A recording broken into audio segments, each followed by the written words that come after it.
So is sampling cheating? Ah, fucking hell. I love sampling, and from a producer's perspective, sampling might be a little lazy, can be a little lazy, but from a songwriter's perspective, it doesn't really matter. Let's say you're the Weeknd, you're not making the beat anyway. You're not mixing the vocal, you're just like, sometimes you're not even writing the lyrics.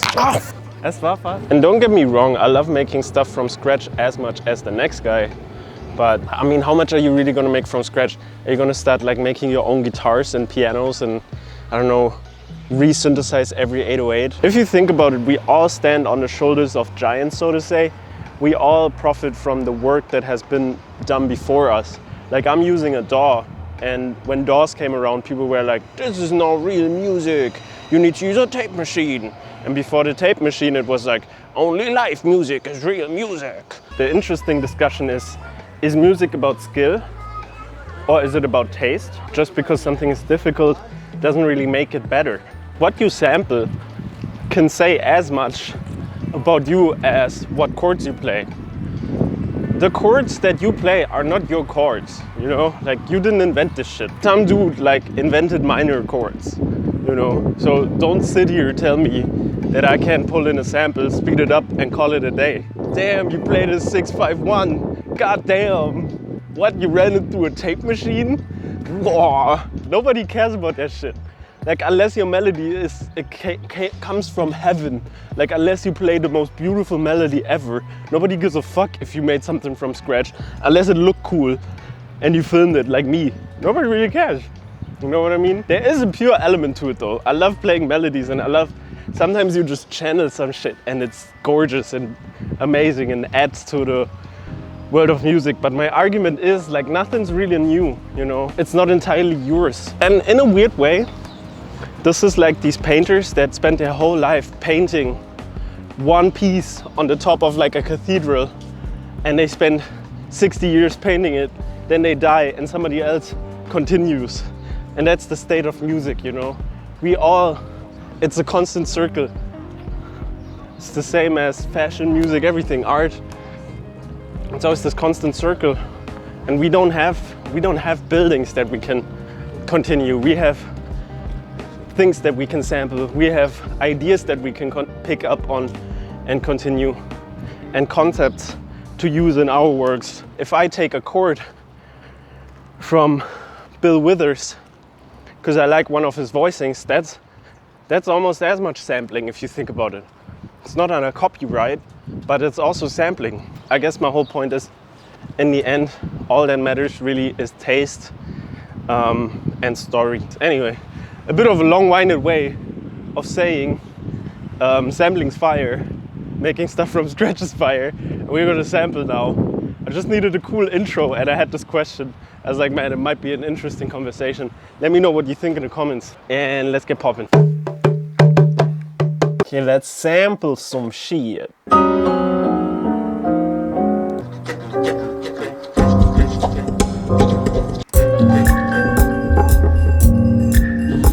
Bro, I found the coolest Brazilian sample ever. Ooh. Oh my god. 96 minutes in my back. I didn't even show up on my back. You don't use shit around. Baby, we've been lost in translation. Lost in translation.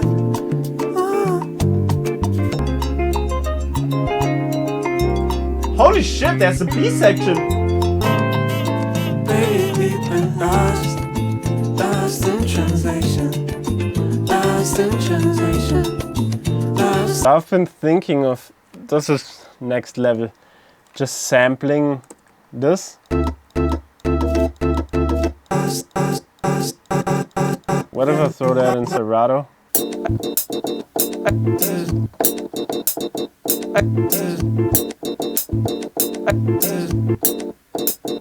I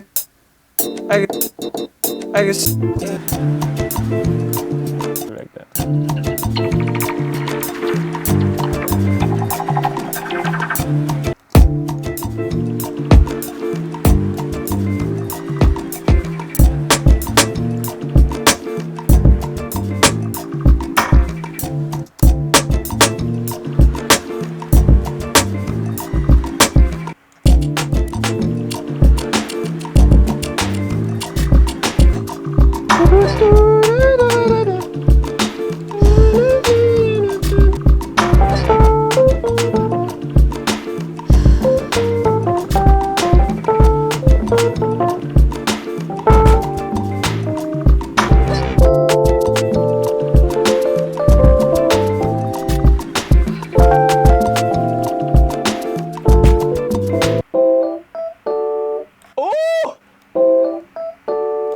is crazy.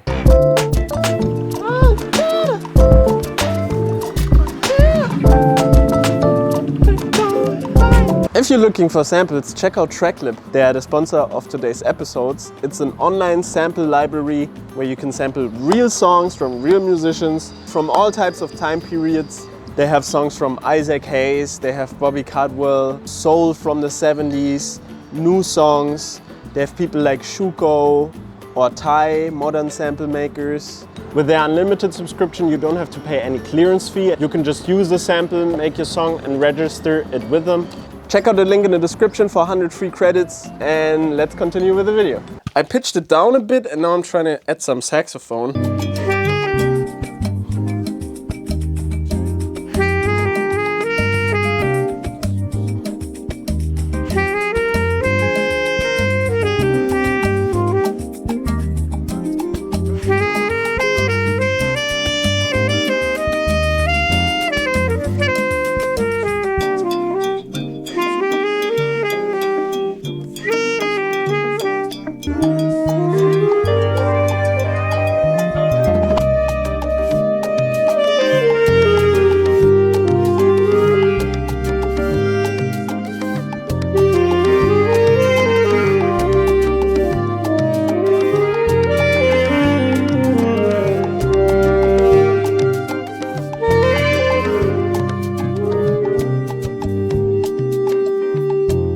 Der Batman with a saxophone. Honesty can be more than just a word, a dream, a way to be. I've been falling off my high, I think you're flawing me. I've been crying out my eyes just for a way to see. What does it mean to feel?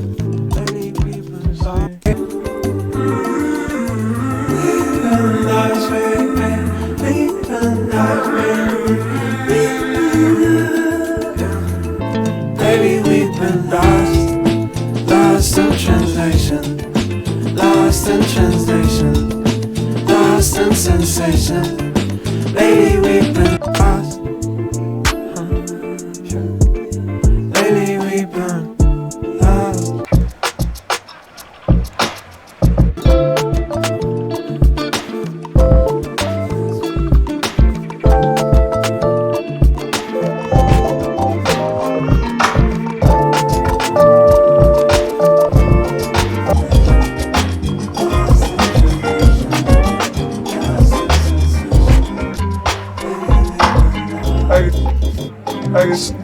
Okay, I'm recording some vocoder.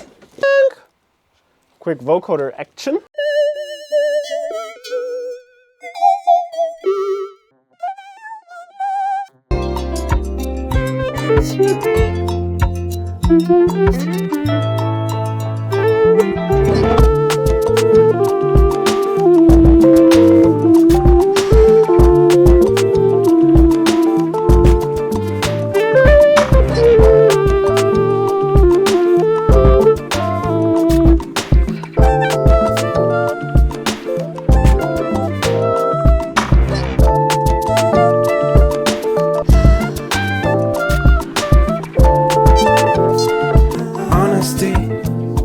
Can be more than just a word, a dream, a way to be.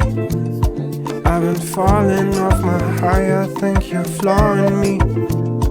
I've been crying out my eyes just for a way to see. What does it mean to feel?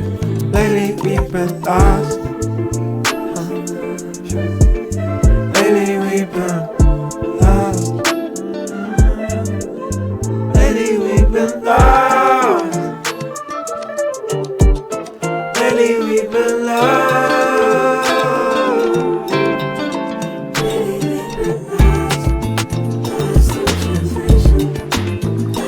See you, peace. I think my new rule for songs should be to only leave the song once all the vocals are recorded, because I find the most important part is eliminating bottlenecks. And I feel like that's a bottleneck that hinders the whole operation if you still have to record a vocal. Because let's say you have to add like a production thing. I feel like that's way easier to do than to go back in, record a vocal, because if you record one vocal and it sounds different than the others, it's very annoying to, you can't just like paint over that, you know? So it's really nice when you have all vocals recorded and it's done, then it feels done, because then it's only mixing that's missing. Songs, pause.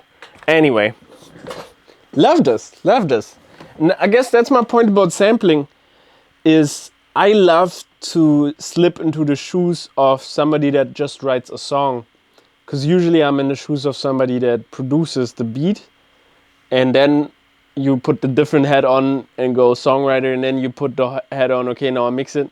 It's cool to just have that beat thing almost done already, and then I can focus on my songwriter hat. It's not about being cool by producing it yourself. Producing it yourself just allows you to be more specific in your expression and be more true to your sound and find a more unique sound. That's why I taught myself producing for 10 years, because I was like, man, I want a very unique sound and I want to be able to work fast and on my own. And I think in that way it's cool, but there's always a balance to things. And my balance kind of is sampling, because that's a cool collab for me, you know? Anyway, hope you enjoyed the vid.